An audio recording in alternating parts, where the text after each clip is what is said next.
আপনার বাজেট যদি হয়ে থাকে 30+, তাহলে এই ফোনটি আপনি পারচেস করতে পারেন। আমি কথা বলছি Realme 15T 5G। এই ফোনটি মার্কেটে নতুন লঞ্চ হয়েছে। সো এই ফোনটির রিভিউ দেখে আপনার হতবাক হয়ে যাবেন না।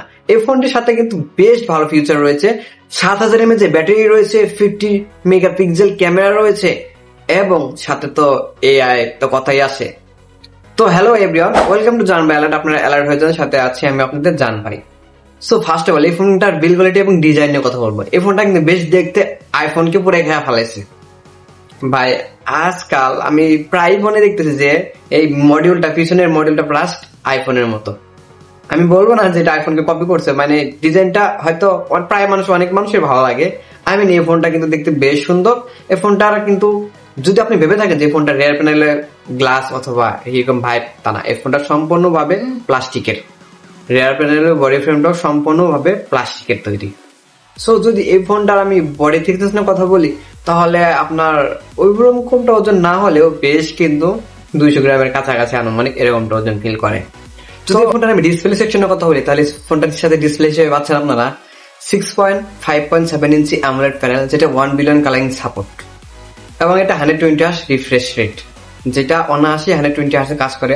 সিমিলার ক্ষেত্রে যেটা হাই প্রফেশনাল অ্যাপ, সেই ক্ষেত্রে 90 Hz লক হয়ে যায়। এবং এই ফোনটাতে আপনারা 4000 পর্যন্ত নিটস ব্রাইটনেস আপনারা পাবেন। তবে এটা আউটডোর ইনডোরে প্রপারলি প্যারা না খেতে হলো কিছু আপনি যদি সানলাইটে ফটোগ্রাফি করতে যান, সেক্ষেত্রে হয়তো আপনার কাছে কিছুটা ব্রাইটনেস কম হলেও হতে পারে। তবে এটা কোনো সাধারণ বা এমনটা কোনো জাহামরি যে ব্রাইটনেস কম হবে এরকমটা নয়। যদি বেশি সানলাইট দেন, সেক্ষেত্রে আপনার কিছুটা প্রবলেম হলেও হতে পারে। ডিসপ্লেটা হচ্ছে আপনার পাঞ্চল কাটার বেশ ছোট মোটো, যার কারণে দেখতে অনেকটা সুন্দর লাগছে। এবং এই ফোনটা সাইড বেজাল যদি আমি বলতে চাই, সেক্ষেত্রে সাইড বেজালটা অনেকটাই কম। সাইড বেজাল অনেকটাই বুড়ির কাছ থেকে দেখলে হালকা বোঝা যায়, দূর থেকে এটা সাইড বেজালটা একদমই নাই বলতে গেলে চলে।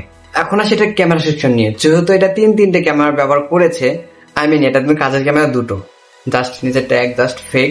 মেইন ক্যামেরা হচ্ছে আপনার 50 মেগাপিক্সেল এবং ডেপথ সেন্সর হচ্ছে আপনার 2 মেগাপিক্সেল, যেটা ফটোগ্রাফির জন্য 50 লেন্স হিসেবে আমার কাছে অনেকটা ভালো লাগছে। এবং আপনারা ফর ফেসিং ক্যামেরাতে পাবেন 50 মেগাপিক্সেল, এবং সেলফি লাভারদের জন্য অনেকটা এটা ভালো হবে। আমি তাদেরকে সাজেস্ট করবো। সেলফি ক্যামেরাটা অনেক বেশ সুন্দর ছিল।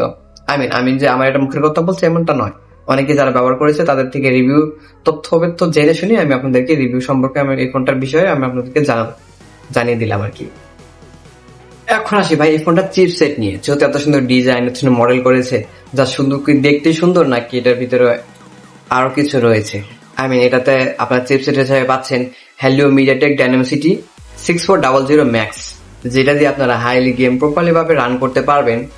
যদি আপনি আল্ট্রা গ্রাফিক্সে খেলতে চান, সেক্ষেত্রেও আপনার মোটামুটি এই ফোনটি রান করতে পারবে, কোনো প্রবলেম হবে না। তবে আমি সাজেস্ট করবো যে এটাতে স্ট্যান্ডার্ড অথবা লো গ্রাফিক্সে খেললে অনেকটা ভালো হবে, কারণ এই চিপসেটটা আমরা প্রায় অনেক ডিভাইসে দেখেছি, কিন্তু সেই ক্ষেত্রে এই ফোনটাতে আমি কোনো ল্যাগ ইস্যু দেখতে পাইনি।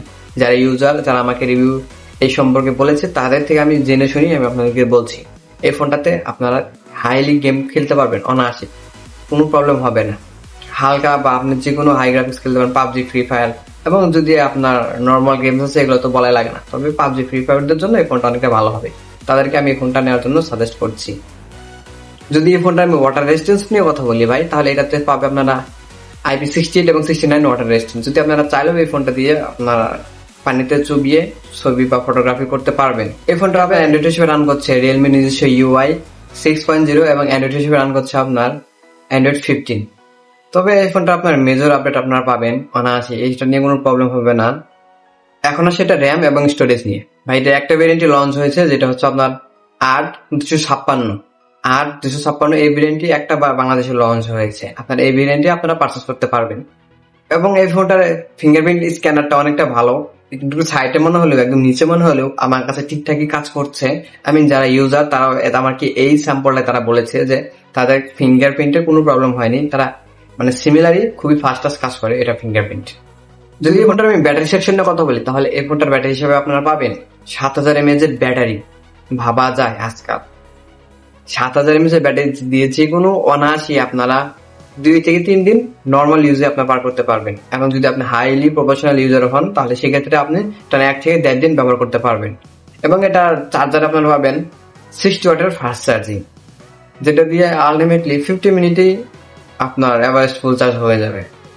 এখন আসি ভাই এটার প্রাইস নিয়ে। এটা আপনারা যদি আপনার আগে বলেছি, যদি এটা আপনার বাজেট হয়ে থাকে 30+, যদি আপনার বাজেট হয়ে থাকে 32,999 টাকায় এই ফোনটি আপনি পারচেজ করতে পারবেন। যদি আপনার 30+ হয়ে থাকে, এই অনুমানে আমি প্রাইসটা বললাম। এই প্রাইসটা বর্তমানে রয়েছে 32,999 টাকা এই ফোনটায়। এই প্রাইসে আপনাদের কেমন লাগলো অবশ্যই কমেন্ট বক্সে জানাবেন। ধৈর্য ধরে যদি কেনেন সেক্ষেত্রে কিছুটা প্রাইস কমতে পারে।